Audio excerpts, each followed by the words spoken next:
Howdily doodly, this is Becky Postma from Byron Center West Middle School with another instructional video. Do you enjoy spending money on new books or replacing broken books? Check out these examples. This unwrapped book was checked out 5 times and is now damaged beyond repair. This wrapped book of equivalent age was circulated 37 times and is still going strong. Here's a fun fact. Wrapping paperback books with laminate increases their durability up to 10 times or more. Want to know how to do it?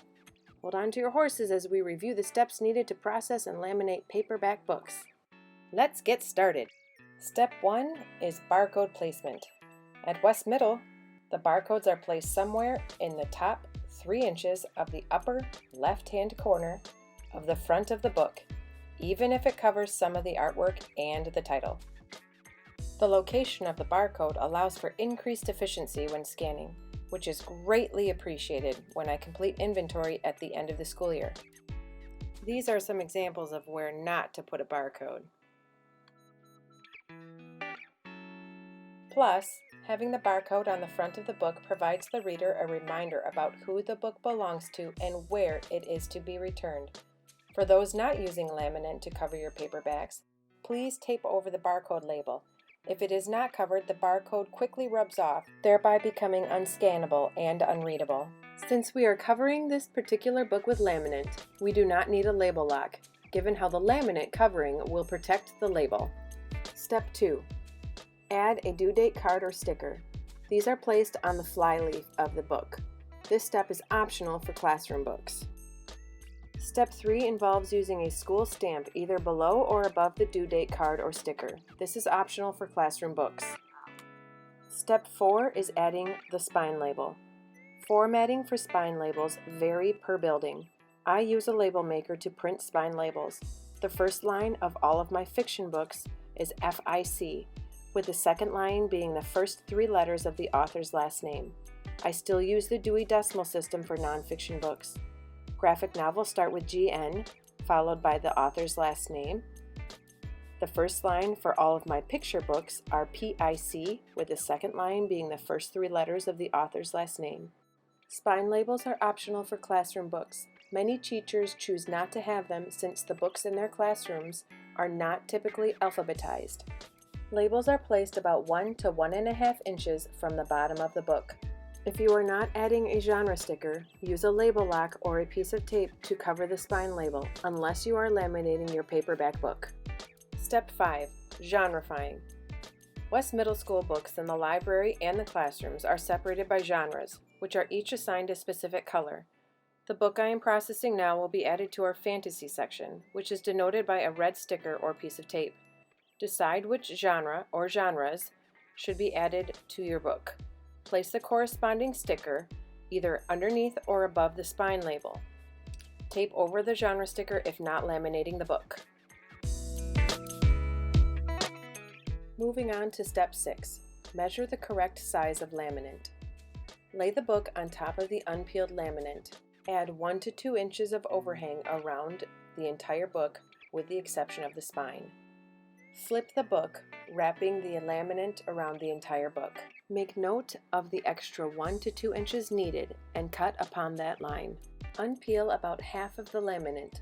Create a crease to hold down the half that wants to roll in on itself. Place the book, pages facing out about 1 to 2 inches from the edge of the laminate. Be careful not to place the book spine facing out, as this will wrap the book shut rather than sandwiching it. Holding the book parallel to the top and bottom edges, lay the book down on an angle to prevent bubbles.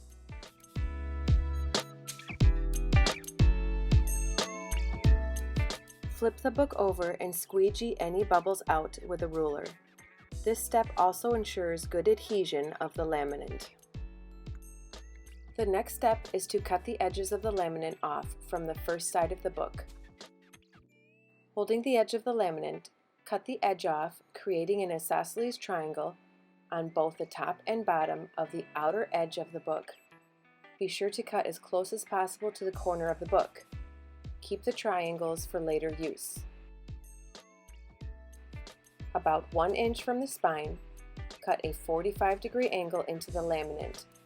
Repeat this for the top and bottom of the spine.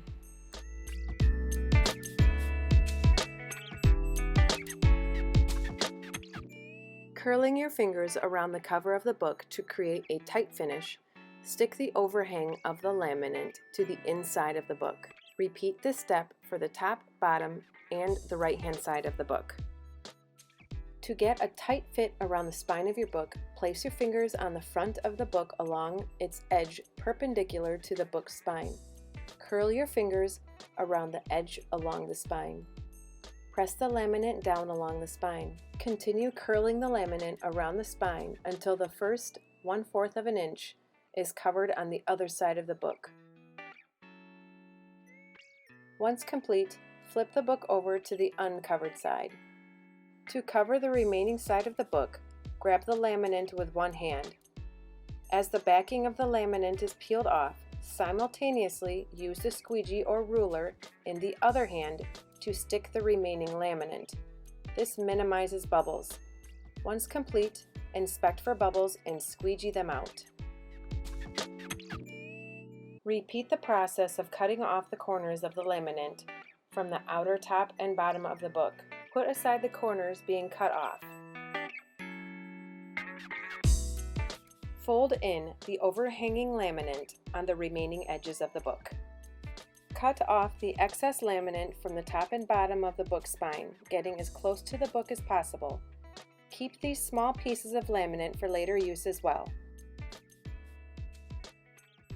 Open the book and place each triangle on the outer inside corners behind the book cover to give extra reinforcement to the corners of the book.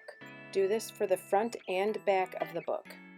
Use the 2 small pieces of laminate cut off from the top and bottom of the spine to reinforce the top and bottom of the spine on the next book needed to laminate. Congratulations, you are done! Doesn't that book look fantastic and ready for circulation 10 times longer than a book without lamination?